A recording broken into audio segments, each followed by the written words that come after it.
vítajte pri dnešnom videu, síce dneska som trošku nachodený, ale nezabráni mi to robiť reakcie na výsledky týždňa prvé týchto kanál. Prejdeme sa na piatok, tu mám tak obehneme to rýchlo, francúzska liga, Toulouse, Monaco, to stále si neprejdeme, francúzska liga.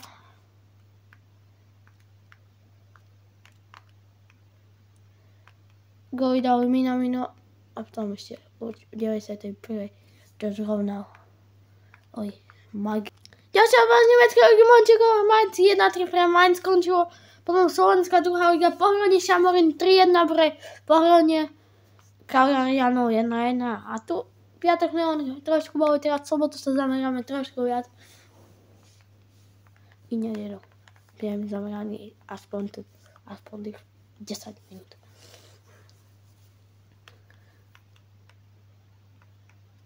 Manchester City, Nottingham, Manchester City.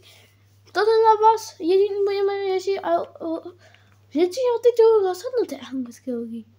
Ale možno nie. To je.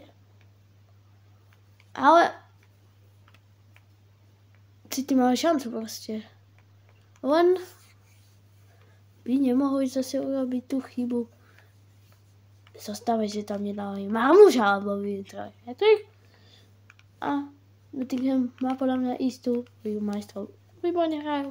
O tom, že sa tretie Hudson Odoi to rozhodol a tak zaistil remízu Manchesteru City proti Manchesteru United.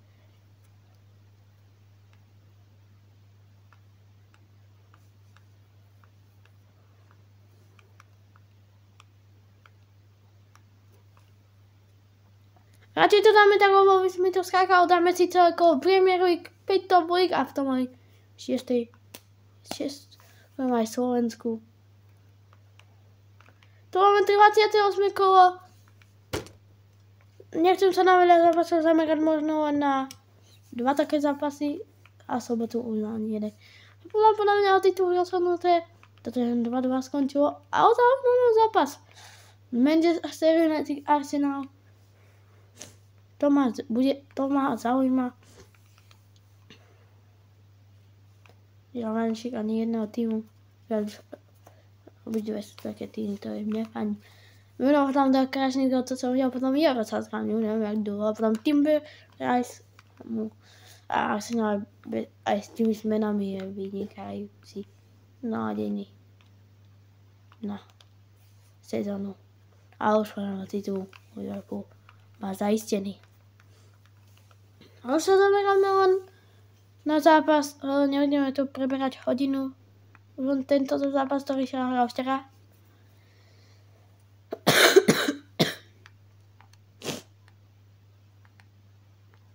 Guimarães dal gól a to bolo všetko. Guimarães sa v 63. minúte presadil. A ešte si povieme všetky výsledky.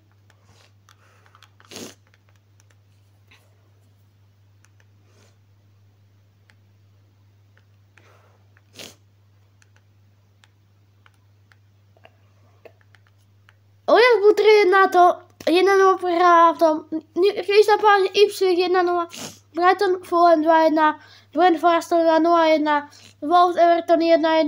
Tottenham Bournemouth 2-2. A Chelsea Leicester 1-0. Teraz idem na Ligu 1.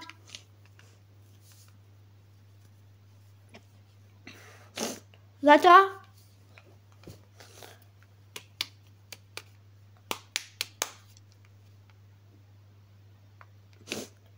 je to znovu štěnější na video hlavně na kanálu. Nice Lyon 0-2 pre Nice a tu si len nič neprejdeme. 1-1 Le Havre Etienne Nantes Strasbourg 0-1. Reims Auxerre 0-2. Brest Angers 2-0. Marseille Lens 0-1. Lille Montpellier 1-0. Rennes 1-4 a Paris podľa mňa zase vyhrá Toulouse. Monaco 1-1. Bundesliga.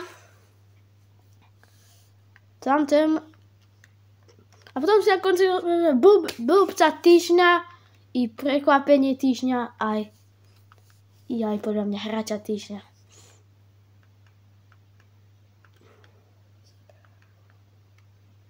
Mönchengladbach má 1-3, Wolfsburg São Paulo 1-1, Leverkusen prehral 0-2 doma. Potom 2-2 Kiel Stuttgart, 0-1 Dortmund prehral proti Augsburgu a Bayern tiež prehral 2-3. Potom Freiburg Lipsko 0-0, Frankfurt Union Berlin 1-2 a Hoffenheim Heidenheim 1-1. Takže všetci tri kluby prehrali. Leverkusen mali, lebo tiež zaváhal, tak si povedal, že Bayern zaváha, aj my zaváhame. Teraz si to hlavne musíme prejsť. Nike Ligu pomáha. Nike Liga pomáha. Už ju tak môžeme volať. A Amazonky nás spojili si dosť. Teda asi 1450 si za to robili Amazonky. Takže pustko pre nich. Ale tá, no, pre rakovinu. Žení rakovinu, je to dobré. Aj základné zostavy zápasu Žilina Trnava sú dostupné. Takže Ružomberok Komárno 0-1, to bolo prekvapenie podľa mňa, ale nie je to na prekvapenie týždňa. Banská Bystrica Skalica 0-2, potom Žilina 0-0, Žilina to akože úplne má tiež šance, ale neužili. To je chyba Šošeňov. Neužili šance. Trnava Dunajská 1-1 skončilo, potom Trenčín Michalovce 3-2. A Košice, čo sme preberali 2-3. To sme preberali v včerajšom videu. A predvčerajšom. Monako Bedoliga. Netreba rozumieť. A Solnárka treba, samozrejme, keď teraz sa budú hrať 2 zápasy, kúkneme na Paulu. A tu máme aj program, prehľad. 1-0, teraz 46. minúta. Moravce, Ružomberok a Žilina Trnava.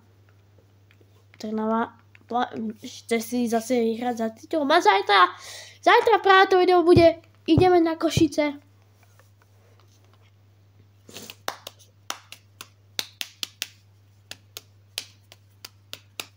Ale tu mi nejde. A ja nechcem toto. Raz si na štvrťfinále a zajtra Slovan Košice a neviem čo ešte, ale to zajtra uvidíme. A raz aj zajtra bude reagovanie na výsledok.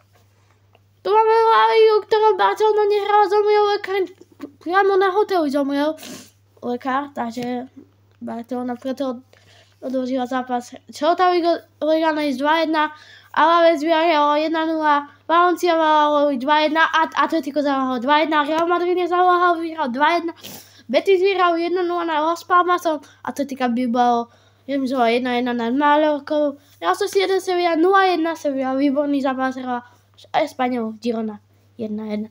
Už poslednú ligu a to je séria, ktorú rozoberieme a potom už len tabuľky pozrieme. A na konci videa.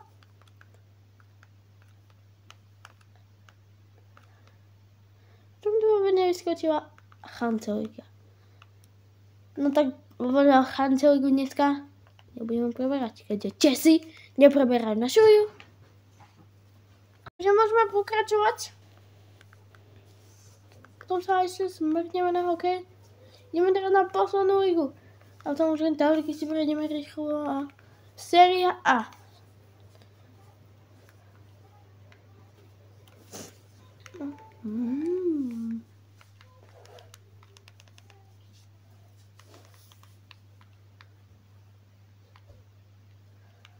Lazio Udinese na začiatku Cagliarianov 1-1, Parma Turín 2-2, Como Benátky 1-1, Lecce AC Milan 2-3, Inter Monza 3-2, Verona Bologna 1-2, Napoli Fiorentina 2-1, Empoli Lazio 0-1, Juventus Atalanta 0-4 a Lazio Udinese 1-1.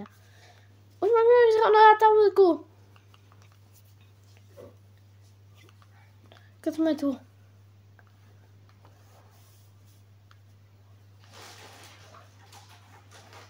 Prvý je furt Inter, druhý Neapol 61 má Inter, druhý Neapol 61, tretí Atalanta 5, Juventus 4, 52, tu si môžete ešte v tom pozerať.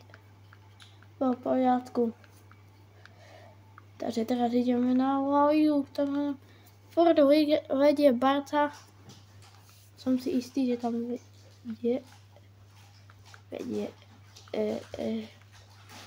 vedie Barca, si sa na La Ligu nekúpne, no, bohužiaľ. La Liga dneska musím vynechať, keď sa to dačo. Nie.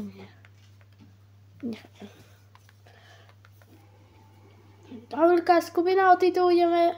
Prvý sú len 50 bodov, druhá Žilina 46, tretia Trnava 45, štvrtá Dunajská Streda 33, potom Podbrezová 5, 231, 6. Podľa mňa už len toto je. 3 týmy majú šancu bojovať o ten titul. Podľa mňa už potom je to uzatvorené. Uzatvorené je to potom. Ešte dneska vidím, že Arsenal na Barcelonu, Ligu majstrov. 14:45 hraje, tak keď skončí si dáme. Hneď keď skončí. To je Bayern 60 na Aorke, ktorý mohol bodovať. Keď si ide po to trofej prv. 53 bodov, potom Mainz 3, 44. Frankfurt 42, potom Freiburg a tu si môžete pozerať po poriadku. A idem na Ligue 1.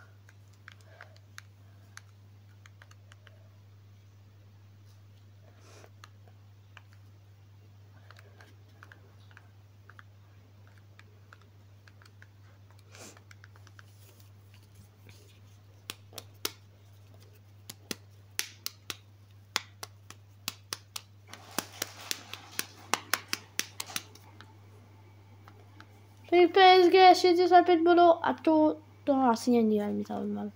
Ešte ja podľa mňa Slovenskou ligu a konkurentov zápasov Slovan Košice veľa ľudí ukázali, že to bolo podplatené. Čo si popravde tiež trochu myslím. Keďže toto, čo tam pískal Slovan, si to taká penaltovačka má byť, práve toto druhá už nemohla, aby si máte svojho názorných slovanistí, no. Ja si myslím, že tamto bol odpískané penálta, čo Ignatenka nejako, keďže tam nebola vôbec dotyk.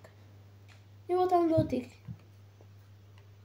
A podľa mňa to tiež nemusela byť žltá pre Žigmunda. Tiež to bolo dosť iné a Košice tiež mali tam šancu na penaltu, ale aj bohužiaľ. No, to nevieme, či to bolo podplatené. To už nie on sám rozhodca.